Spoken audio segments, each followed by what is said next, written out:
خلينا نذهب إلى المحور الأخير. النصر يتألق في المباريات الآسيوية ولكنه محليا لا يعرف من أين تؤكل الكتف.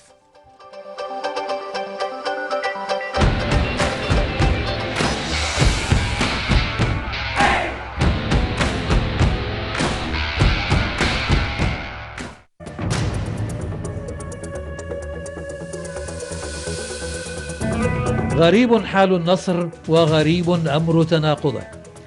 النصر وضعه يشبه لحد كبير سوق الأسهم السعودية، تارة مؤشره أخضر وتارة أحمر. قبل أيام كان النصر يخسر من الاتفاق محليا بثلاثية غريبة وعجيبة تفنن في إحرازها لاعبو فارس الدهناء، وبعد ذلك بقليل تغير حال النصر من حال إلى أجمل الأحوال. نصر الآسيوية يختلف عن نصر المحلية، ففارس نجد الآسيوي واجه بختكور الأوزبكي وأحرز فيه أحلى رباعية مصحوبة بأرقى أداء وأجمل كرة جماعية غابت عن العالم سنوات عديدة.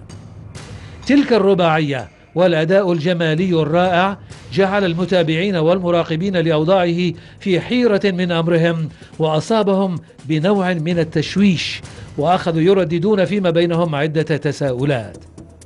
ما الذي يحدث في النصر؟ كيف تغير حاله؟ لماذا يفتقد للثبات؟ يا ترى كيف سيكون حال النصر الآسيوي في موقعة طهران؟ هل سيعود بخفي حنين أم سيستمر غموضه في تفوقه الآسيوي وإخفاقه المحلي؟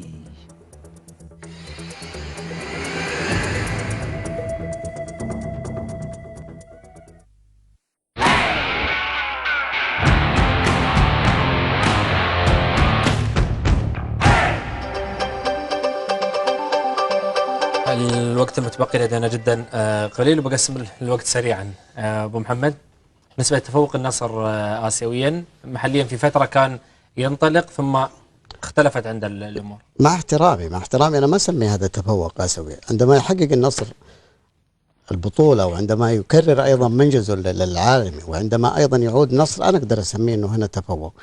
النصر الآن ما زال يبحث عن بطاقة التأهل إلى الدور الثاني، فبالتالي أعتقد أنه ما قدم أي شيء يذكر النصر لحد الآن.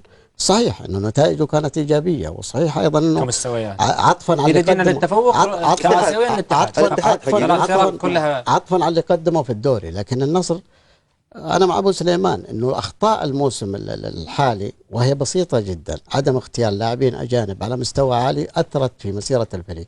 لكن مسألة أنه يقدم في الآسيوية ولا يقدم في المحلية أنا ضد هذا الموضوع تماما. النصر لسه ما قدم شيء حتى نحتفيه.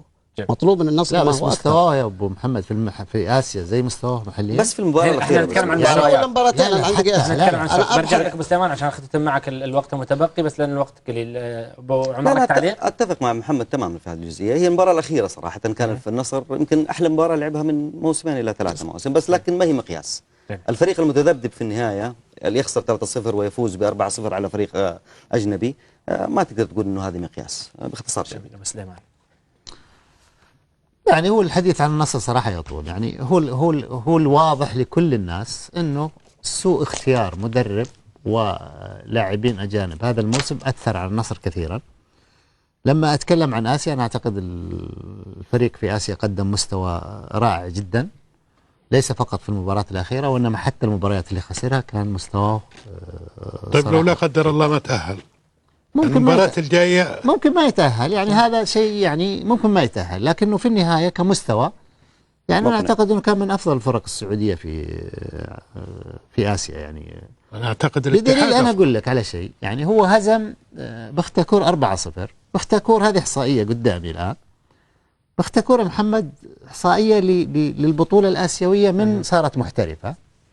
هو الأول، بختكور رقم 1، ثم الاتحاد السعودي، ثم سنغام الكوري، ثم اسبهان الإيراني، ثم أوساكا الياباني، ثم الشباب السعودي، ثم السد القطري، ثم الهلال السعودي، ثم تشوبك الكوري، ثم العين الأماراتي. هذه إحصائية بعدد المباريات اللي خاضها كل فريق، كم فاز وكم خسر، ورتبوه بهذا الشكل. إذن هو فاز على أفضل فريق في ال10 سنوات الأخيرة في آسيا 4-0. السر أنا من وجهة نظري، بغض النظر أنه الفريق يمكن الفريق المقابل قد يكون يعني ما ظهر بمستواه، لكن الشيء اللافت للنظر يا محمد واللي أنا أعتقد أنه يجب على الفريق النصراوي أن يستفيد منه في المباراة الاستقلال القادمة، بل في جميع المباريات المتبقية، أنه الجماعية اللي شفناها في الفريق اختلفت. هي سر تفوق النصر في المباراة الأخيرة، هذا التفوق الكاسح.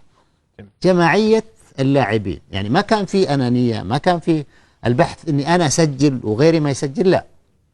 فهذه أنا من وجهة نظري إذا النصراويون أو لاعيبة النصر تعاملوا مع المباراة القادمة في إيران، وهي مباراة صعبة جماهيريا وصعبة فنيا، إذا تعاملوا بهذا الشكل أنا أعتقد أنه احتمال كبير أنهم يرجعون بالتأهل. أنا يمكن الجهاز الإداري كان له دور كبير في هذا الموضوع، في عملية الجماعية، الأستاذ سليمان القريني صراحة.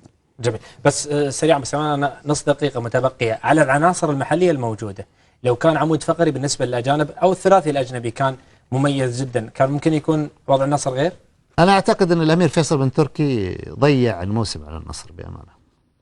يعني كان موسم النصر عناصر محلية جيدة. أنا أعتقد أنه هذا الموسم الصغيرة خاصة، أنا أعتقد هذا الموسم كان سيكون موسم النصر لو كتب الله سبحانه وتعالى أنه الأمير فيصل بن تركي يتخذ قرارا جماعيا وليس فرديا باختيار مدرب ولاعبين غير سعوديين. سليمان شكرا جزيلا لك، عاصم شكرا جزيلا لك، صالح شكرا جزيلا لك، أحمد النصر الذي في خاطري لم يعد بعد. شكرا جزيلا لك، ربما يعود يوما من الأيام. شكرا جزيلا لكم لمتابعتكم يوم الاثنين القادم في نفس الموعد خط الستة. كونوا على الوعد دائما.